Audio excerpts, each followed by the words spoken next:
Undead Paladins coming. Big Forsaken leaks 11.1.7. You know, this has been hinted at since we saw those new undead models a while back with the light beaming through all the wounds on their bodies and stuff.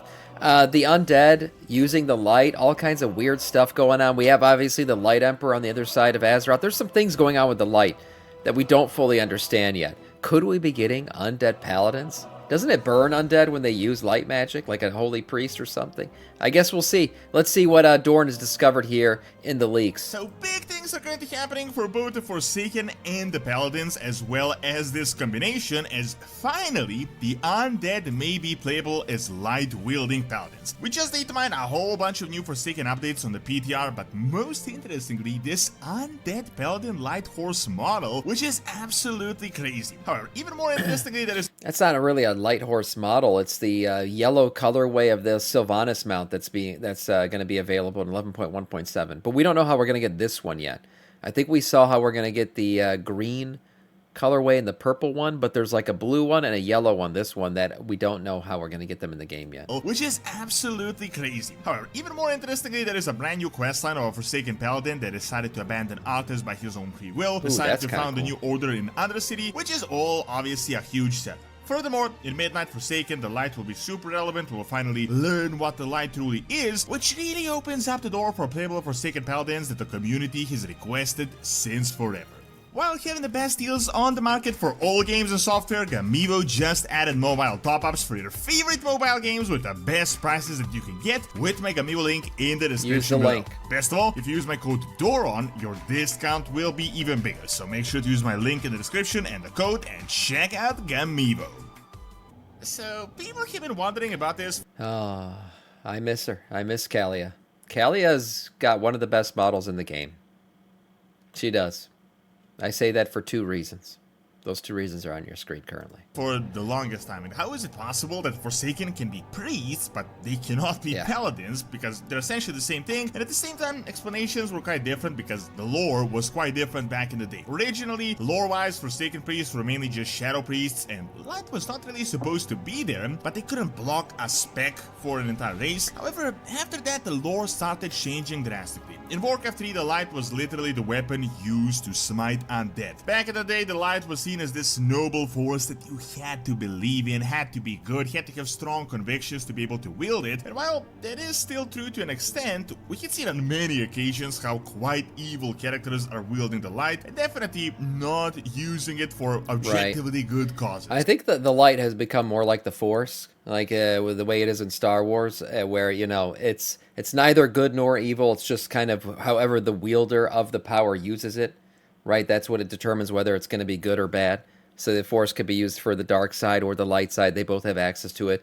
Same with the light. I mean, if you want to be good, you want to say someone like Anduin, he's a good guy. When he uses the light, it's being used for good. And then you got, you know, Scarlet Monastery zealots who are using the light in a bad way. You know, this guy literally became this freaking light monstrosity. So it goes both ways. Over time, we went to meet the Prime Naru, alternate Draenor. We realized that the light is just another cosmological force. It's not some inner strength or, you know, the strength of humanity, but it's just a type of magic like the Void or Fel that can be wielded for various purposes. However, even back in the day, we did actually have other paladins. For example, the most notable one was Sir Zeliek, one of the 4 horsemen in Extremis. And this was a paladin that was so strong at his fate that despite being under Kel'Thuzad's mind control, he still kept his sanity and moral code, and he was something of an anomaly. However, looks like... Not only that, I mean, he kept his power with the light after death, right? He was undead and controlled by Kel'Thuzad, and yet still able to harness the light as a paladin would. Like the legend of Sir Zeliek is not He's the a cool anomaly character. we thought it was, as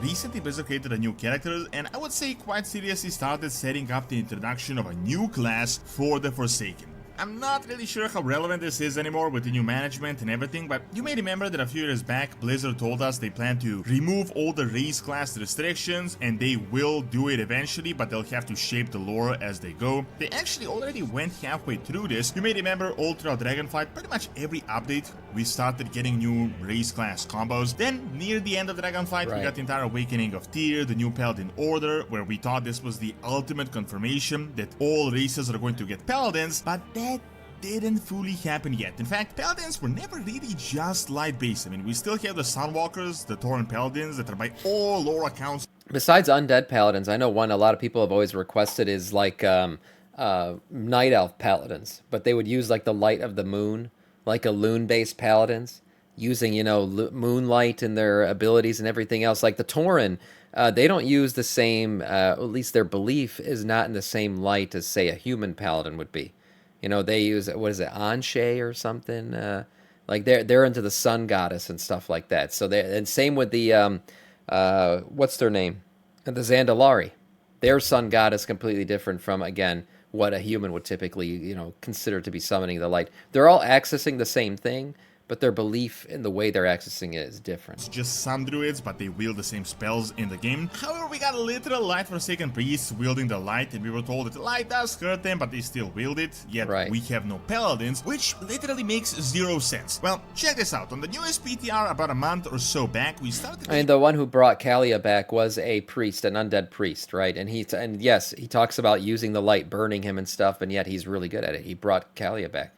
Mining a whole bunch of new, very interesting models, many Forsaken models from new armor sets to an actual Banshee bow, which, while it could just be trading post stuff, and I think it is all related to future Forsaken updates because Forsaken are obviously going to be super relevant in Midnight. However, most interestingly, we data mined this horse model, literal skeleton undead light horse model, which is super interesting when you really think about it. I know what you may be thinking. I mean, horses are not necessarily related to paladins, but when it comes to humans, and by extension Forsaken, because Forsaken are just undead humans, horses are literally a key part of their identity. Paladins today are definitely a lot more broad with the Draenei. They're no longer just human light warriors, but in the original lore, Paladins were literally light warriors. In fact, Alonso's Fowl, who by the way is now undead himself, is Alonso's Fowl. He's the one I was talking about who brought back Kalia Menethil. Alonso's Fowl, who by the way is now undead himself, is the guy that created the first Paladin order. During the Second War, he realized how priests can be very weak in combat. He decided to combine seasoned warriors with the intellect and the power of priests, and that is how we got the first notable paladins like Uther, the Lightbringer. Now, if you may remember, all the way back in Warcraft 3, paladins were on horses. Even Sir Zeliek I mentioned earlier was literally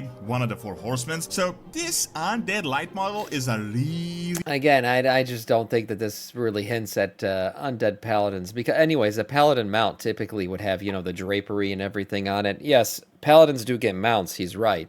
Every single paladin class has gotten its own version of the paladin mount. Even the new Earthen have the badass ram paladin version, the light forged paladin version of it.